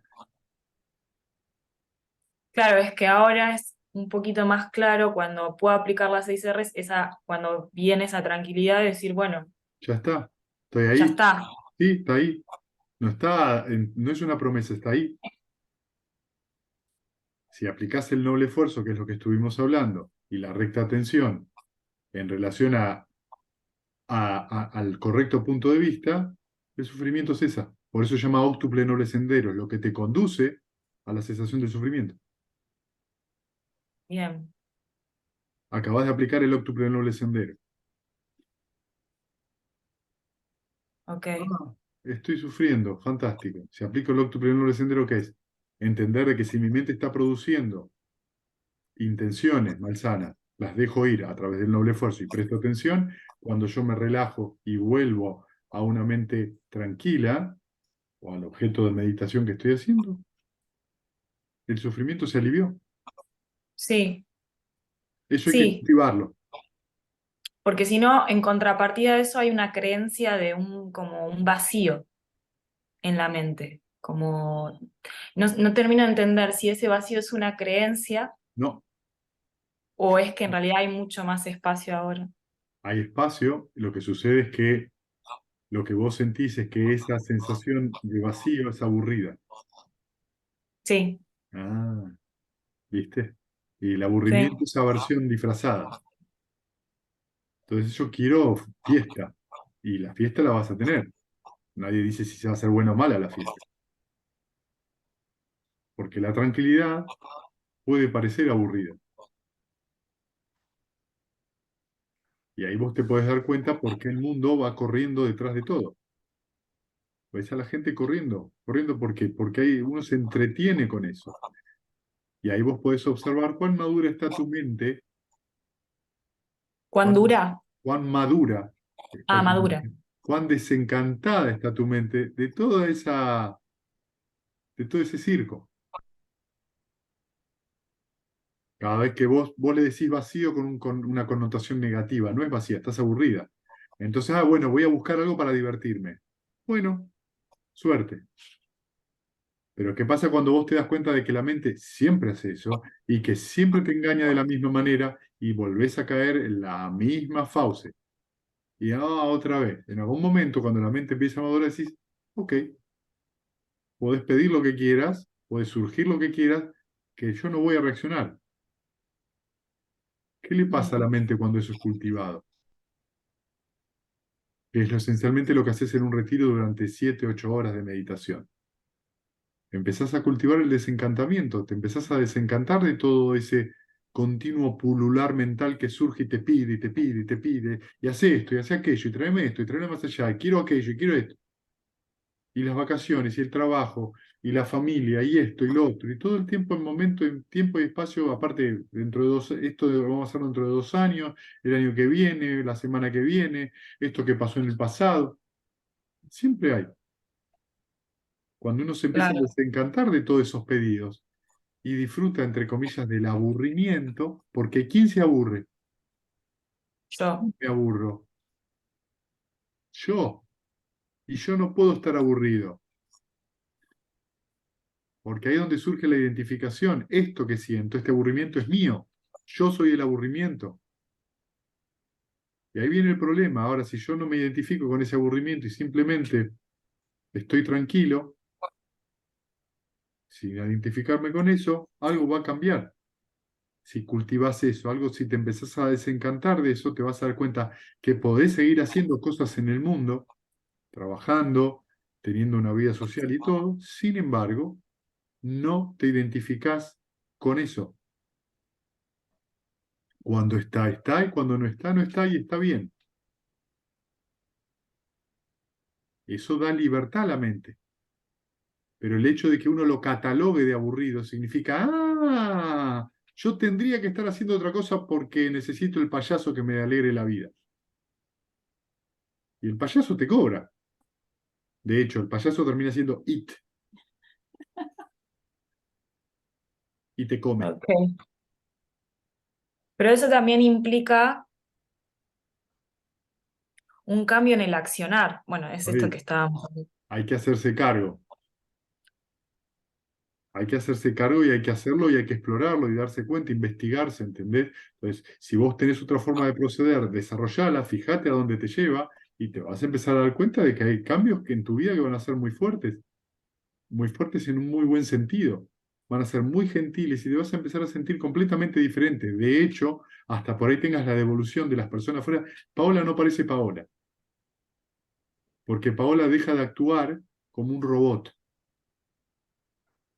programado. Pasa esto, toco este botón, reacciona así, toco aquel botón. Las cosas que nosotros vemos en los cuentos Zen, por ejemplo, donde los maestros parece que actuaran fuera totalmente de la norma, lo que te están mostrando es que esos maestros no están pendientes de esa hambre de la mente, sino que actúan en relación a que ven las condiciones y actúan de una manera que parece loca, pero no es loca. No están atrapados en ese lugar. No estoy hablando de todas las anécdotas, por favor, no estoy hablando de, lo pongo como un ejemplo general, ¿sí? O como esta historia que se la han copiado los chinos, los japoneses, los coreanos del Buda, que es la que leímos al final del retiro, que está este brahmin que se le presenta al Buda y lo insulta mal. Entonces el Buda lo mira y le dice, fíjense, imagínense, viene una persona, los empieza a insultar a ustedes de la nada. Había una razón, que era que el hermano de este brahmin se había ordenado monje y se transformó en Arahant. Entonces este Bharadwaja, así se llamaba el brahmin, llamado el abusivo, acá en el sutta, lo empieza a insultar al Buda. El Buda levanta la vista, lo mira y le dice, ¿vos invitás parientes y amigos a tu casa? A ver, ¿qué tiene que ver el insulto con la contestación del Buda? Piensen en esa situación. Piénselo si ustedes lo ven en una película. Alguien más lo insulta, el Buda se queda mirando y dice, ¿y vos invitás parientes y amigos a tu casa? Y el tipo queda descolocado, porque el tipo lo que se espera es que el Buda o le mete una piña o le conteste. No, le hace una pregunta. Y entonces el tipo queda descolocado y dice, sí, yo invito parientes a veces y amigos a mi casa, maestro Gotama. Ah, ¿y les ofreces comida y refrigerio? A veces les ofrezco y a veces no les ofrezco. Y cuando vos les ofreces el refresco y el refrigerio y la comida, ¿ellos siempre lo aceptan? No, no siempre lo aceptan. Dice, cuando no aceptan la comida y el refrigerio, ¿a quién pertenece la comida y el refrigerio? Y entonces el brahmin le dice, bueno, dado que no aceptaron lo que yo les ofrecí, me sigue perteneciendo a mí. Y entonces el Buda dice, de la misma manera, yo no acepto tus insultos, son tuyos. Así de sencillo.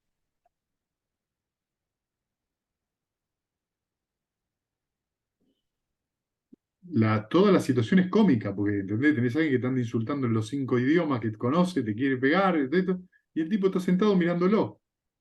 Y le hace una pregunta que parecería que nada tiene que ver, para enseñarle algo. Por supuesto que este hombre después le pide disculpas, se mete a monje y en poco tiempo se transforma en un araja.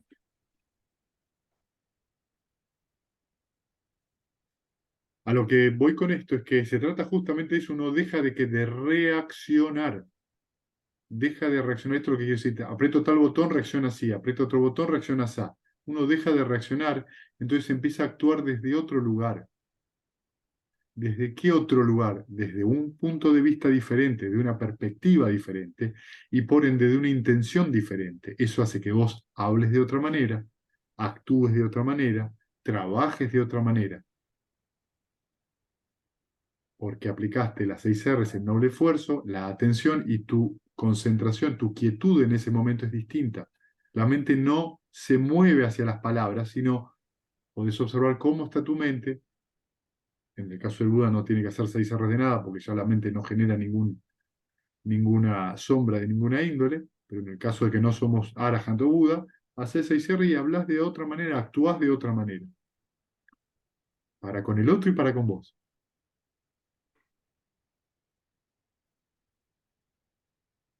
Por eso, cuando termino el retiro, no vuelvo a hacer lo mismo que hacía antes. Debo prestar atención. Gracias, Pau. Sí, Gaby.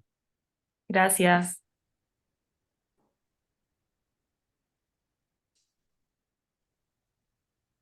Yo quería preguntarte sobre, eh, cómo nos podemos ayudar en estos momentos en que uno dice, bueno, algo sucede y uno reacciona automáticamente con la emoción, se olvida de la autoobservación, o sea, está la conciencia de los preceptos, está la práctica meditativa. Y yo me preguntaba si hay como alguna especie de metáfora eh, para poder identificarnos de lo que sale así tan, no sé, me enojé, le dije, se me fue todo la miércoles en un minuto, eh, como una cajita de naipes, ¿viste? Como que se desarmó todo. Sí, Yo digo, ¿cómo pararme adentro de mi mente para poder observarla y no quedar eh, bien. Lo primero que vos tenés, hundida en sí, eso, ¿no? ¿Me entiendes? sí, sí, lo primero que vos tenés que primero prestar atención es que es muy difícil una vez que el incendio está prendido apagarlo. Eso significa que si te agarraste, si la reacción ya es muy fuerte, esto implica que cuando la situación no era fuerte, tu mente estaba, eso fue cultivado, sin que te dieras cuenta. Había un estado mental del cual vos no te diste cuenta y en algún momento te encontraste contestando mal. Pero ¿qué pasó antes de eso? ¿Dónde estaba tu mente antes de eso? Antes que explotara, antes que se incendiara el bosque.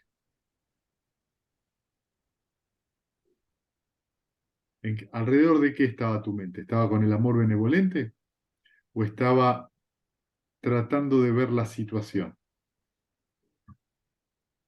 Entonces, acá es muy importante darse cuenta que el cultivo no es solo cuando las papas queman, las papas queman. Si la mente no fue desarrollada, es muy difícil en ese momento dejar ir. Por eso la meditación tiene que estar bueno que sea diaria. Después, cuando termino la meditación, sigo meditando. Sigo observando cómo está la mente. Sigo reflexionando. Y si tengo una acción, reflexiono si esa acción fue positiva para mí, positiva para el otro, positiva para ambos. Digo acción, palabra, lo que fuera. Si yo tuve una intención malsana y hablé de mala manera, pido disculpas, por supuesto. Pero nos damos cuenta de por eso se llama entrenamiento gradual, porque hay que entrenarlo.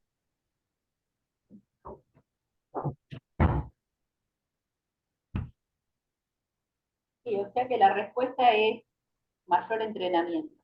La respuesta es entrenar, practicar, perdonarse cuando uno se mandó una cosa que produjo daño, aprender a perdonarse y también a perdonar a los otros. Y darse cuenta de que ser indulgente con los estados mentales negativos es muy peligroso. Estar reflexionando sobre cosas que a uno le hacen mal es muy peligroso, porque después enseguida eso prende. ¿Por qué? Porque uno lo cultivó. Entonces se hace fuerte en esos factores mentales, se vuelven muy fuertes y lo agarran a uno como títere. No hay una solución fácil. Lo otro es aprender a reconocer que nada de eso que surge es tuyo, que nada de eso que surge es el yo, que nada de eso que surge es mi yo. Solamente son condiciones que surgen momentáneamente. Esto es quitarle hierro al asunto, es una condición momentánea, nada más. No es hay que hacer un drama de eso, no es nada grave. El hecho de identificarse con algo de eso es lo que lo vuelve grave. Y hay que darse cuenta de esto, ¿eh? Hay que prestar mucha atención. Porque la misma mente que en ese momento se enojó, a los 2 minutos ya está tranquila. ¿Y dónde quedó ese yo enojado? ¿Y dónde está ese yo tranquilo? Son condiciones del momento, circunstancias de la mente, que uno tiene que aprender a observar y no a identificarse. Eso te va a ir trayendo con el tiempo y la práctica un desarrollo mayor de la ecuanimidad, que es un estado mental que te permite a vos observar las circunstancias buenas y las circunstancias malas desde otra perspectiva. Recomiendo mucho esta prestada atención en esta semana previa a los que van a hacer el retiro y a los que no van a hacer el retiro, presten atención porque en esta semana los ánimos van a estar muy calientes. No se enganchen en discusiones políticas porque no tiene ningún sentido. No es a través de la discusión y la pelea política que uno lleva más claridad y bienestar a nadie. Cada uno puede pensar lo que quiera y hay que aprender a respetar eso, pero respetarlo de verdad. Entonces, no hay que engancharse en conversaciones frívolas.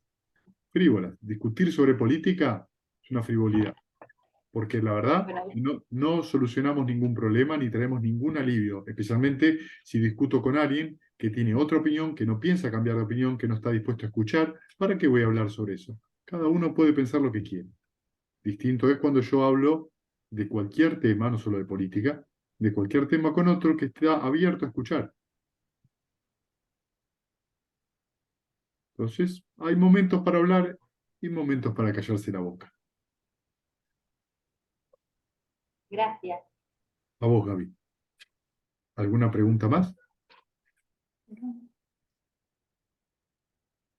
¿Yo? Sí.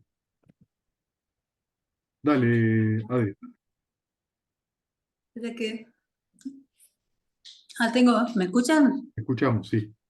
Ah, sí, bueno. No, bueno, de esto que venimos hablando me queda como una sensación de que es cómo implementarlo, ¿no? Como que me da la impresión de que tendríamos, yo por lo menos, tendría que ir por la vida muy en cámara lenta, ¿no? Porque uno está todo el tiempo prefiriendo cosas, pero permanentemente uno está prefiriendo esto o lo otro, ¿no? Entonces, Bien, es como que te voy estoy a hacer una, observando cada cosita, ¿no? te voy a Te voy a devolver la pregunta de la siguiente manera. ¿Quién te dijo que la cámara rápida es la realidad de la vida? No, es lo que uno está acostumbrado, ¿viste? Exacto, es solamente una forma de pensar, es solamente una Mm. opinión. Yo tengo que tomar decisiones rápido. ¿Por qué? ¿Por qué tengo que decidir todo rápido o todo para ayer? No, para darse cuenta que uno está eligiendo, ¿entendés? Para darse Por cuenta que uno está supuesto, prefiriendo. claro, y está muy bien, vos podés preferir un montón de cosas, y porque es así, digamos, vos podés preferir, que es muy distinto a exigir, que es muy distinto a querer, vos podés preferir una cosa por sobre la otra, sin apegarte ni a la preferencia actual, ni a lo que abandonaste. Vos tenés una decisión es hago esto o no hago aquello, sin necesariamente apegarte a esa decisión, pero tampoco despreciando lo otro. El asunto es cómo está tu estado mental en ese momento, Mm. sobre todo por ahí en decisiones que conllevan cierta, llamémosle, estabilidad en el tiempo. Para darte un ejemplo concreto, ¿tengo que hacer este trabajo o no? Que por ahí, si me comprometo con este trabajo, es tanto esfuerzo y tanto tiempo dedicado. ¿Quiero tener un hijo o no quiero tener un hijo? Interesante que uno se tome el tiempo para tomar esa decisión. Si uno desea traer un niño al mundo, todo lo que el tiempo que significa de cultivo con ese niño o esa niña que uno va a tener. Thich Nhat Hanh decía algo muy interesante, aquellas parejas que le decían de que querían tener hijos, él le decía, bueno, fantástico, tómense un año para hablar con los padres que son primerizos, para observar cómo duermen, el trabajo que implica, y lo que te estaba pidiendo es, no tomes una decisión apresurada porque quiero tener un hijo, porque es donde viene el problema. ¿Tenés el deseo? Ok. ¿Está mal ese deseo? No, pero observa.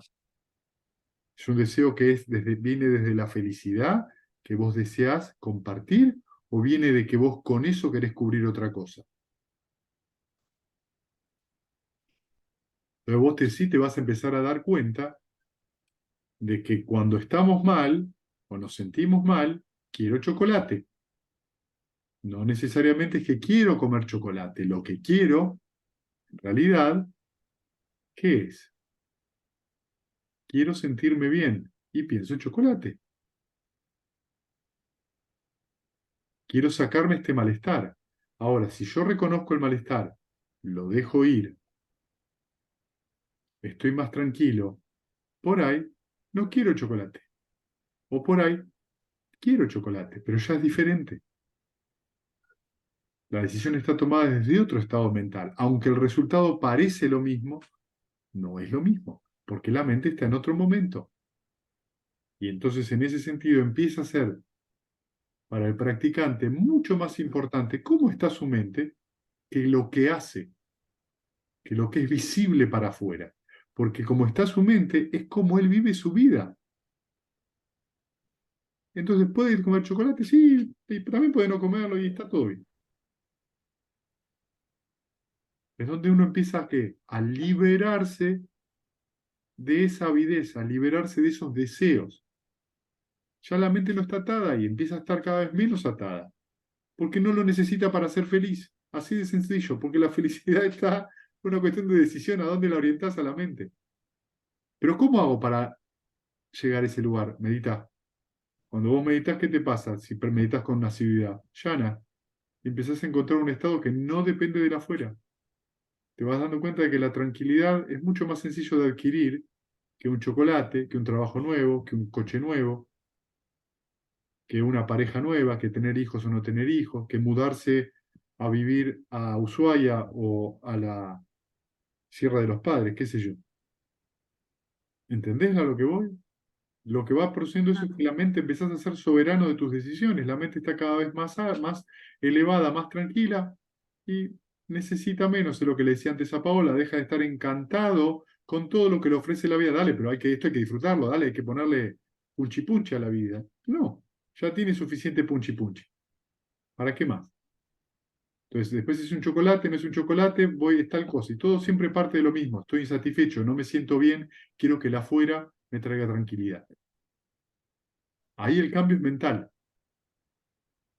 Pues si yo dejo ir ese malestar en ese momento y tomo otro tipo de decisión basado en que estoy tranquilo, vas a ver que lo que sucede para afuera es distinto. Cómo lo vivís es distinto. Y Mm. sí, es verdad, desde donde vos lo ves es cámara lenta, de donde yo lo veo no es cámara lenta, porque las respuestas empiezan a venir cada vez más intuitivas.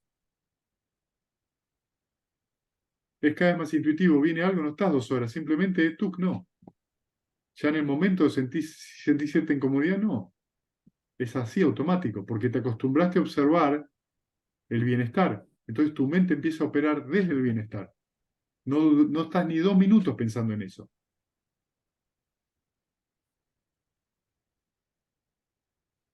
Y a medida que vos haces ese desarrollo, cada vez se te presenta menos la posible solución desde el punto de vista externo. Y podés disfrutar del chocolate y no ansiar el chocolate. Mm.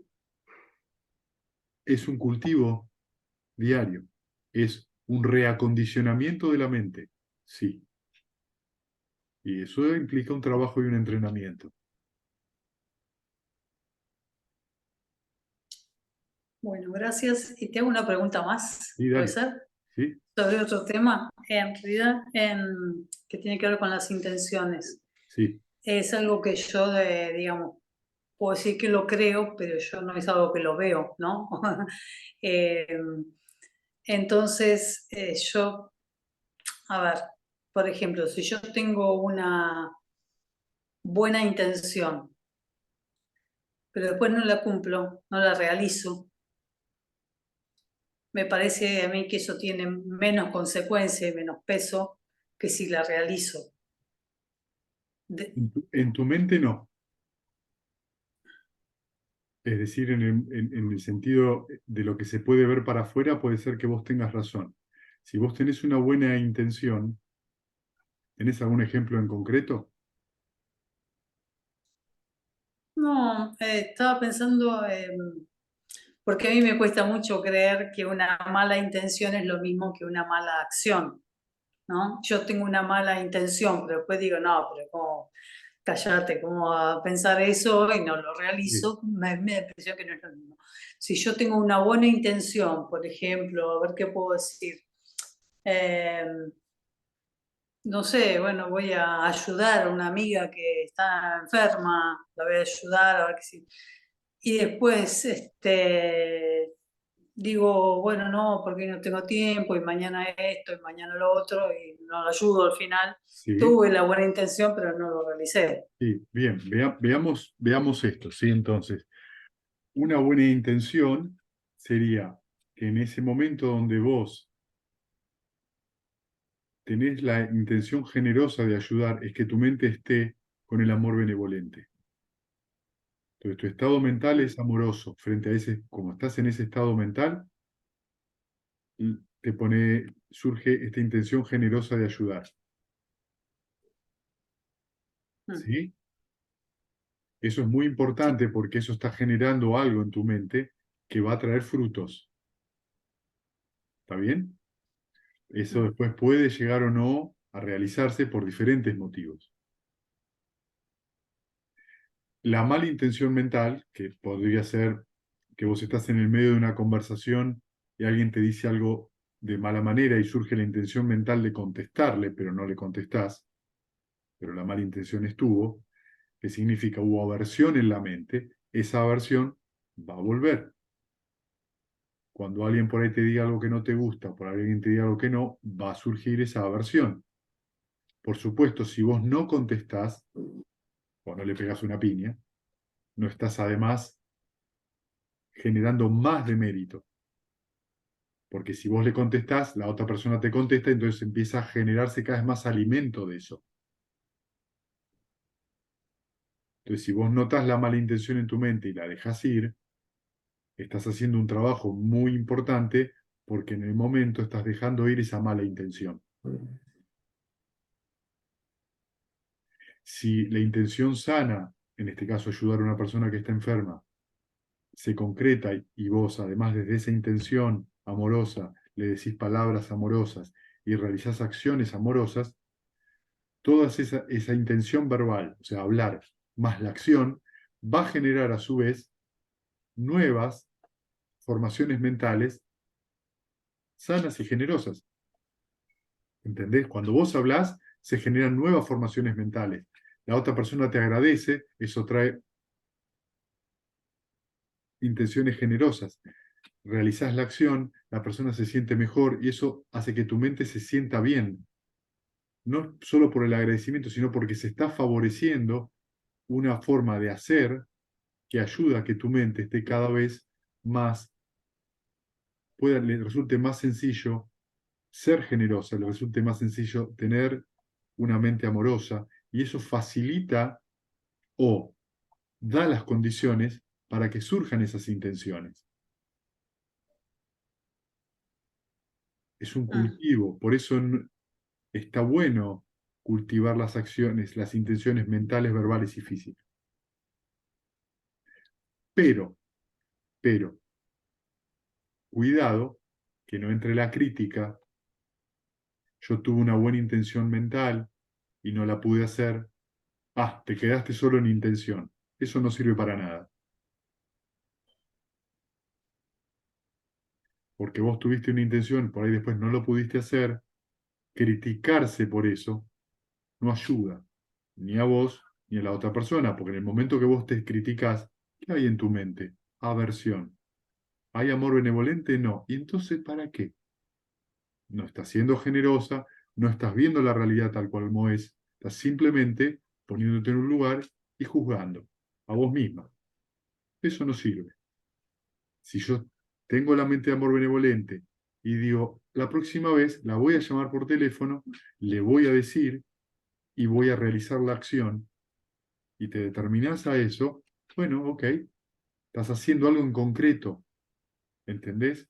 La crítica vacía, la crítica cruel, el autojuzgarse, no sirve para nada, porque en ese momento la mente está cerrada, porque está exigente, porque está ciega, porque está detrás de lo que supone que es lo correcto, de lo que supone que es la verdad, de lo que supone que es lo que hay que hacer.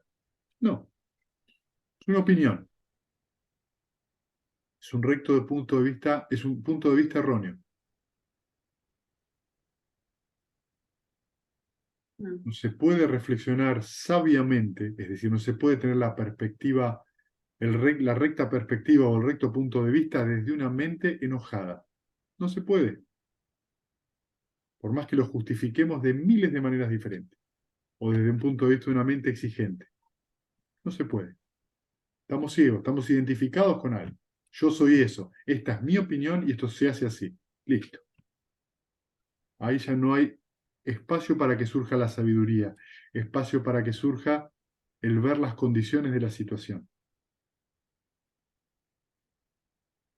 Estoy identificado con lo que creo, no con lo que sé, con lo que creo que debería pasar.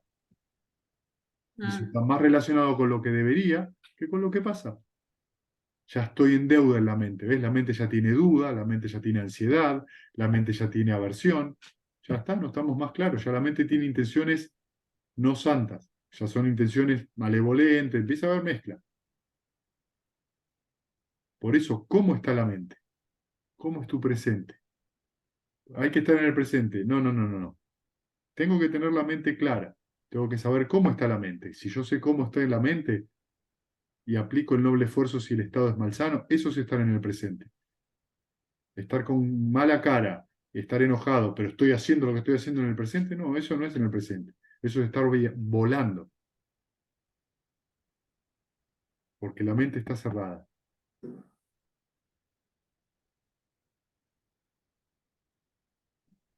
¿Está bien? Bueno, gracias. Bien, ¿alguna pregunta más?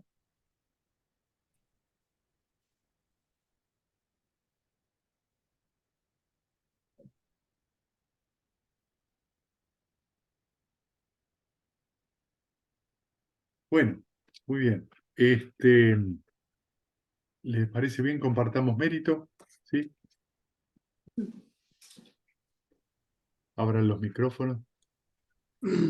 Que los que sufren sean Que libres los de que sufren sufrimiento, sean libres de los sufrimiento, aterrorizados los intrépidos aterrorizados sean, intrépidos los sean, afligidos se que despojen los de afligidos se todo despojen dolor, de todo que dolor, todos los que seres todos los encuentren seres alivio, encuentren que alivio, todos los seres que compartan los este seres mérito, compartan este hemos mérito que adquirido para el logro de servido todo para el tipo logro de de todo felicidad, tipo de felicidad, que los seres que habitan que el los espacio y seres la que habitan tierra, el espacio y la devas tierra, y deidades devas de y gran poder, deidades de gran poder, compartan este mérito nuestro compartan este y mérito que por nuestro mucho y que tiempo por mucho protejan la tiempo dispensación del protejan la Buda. dispensación de Buda. Chao. Chao, chao, chao. Gracias, gente. Gracias, Nos vemos. gracias, Fede. Gracias. Gracias. Chao a todos. Buen fin de. Adiós. Chao, chao. Chao, buen retiro para todos. Gracias. Ay, Maru, Gracias. feliz cumpleaños mañana, Maru. Mañana es mañana. No, entonces mañana. Ay, bueno, pero las anteriores también, todo el día. Momento a momento. Chao, chao.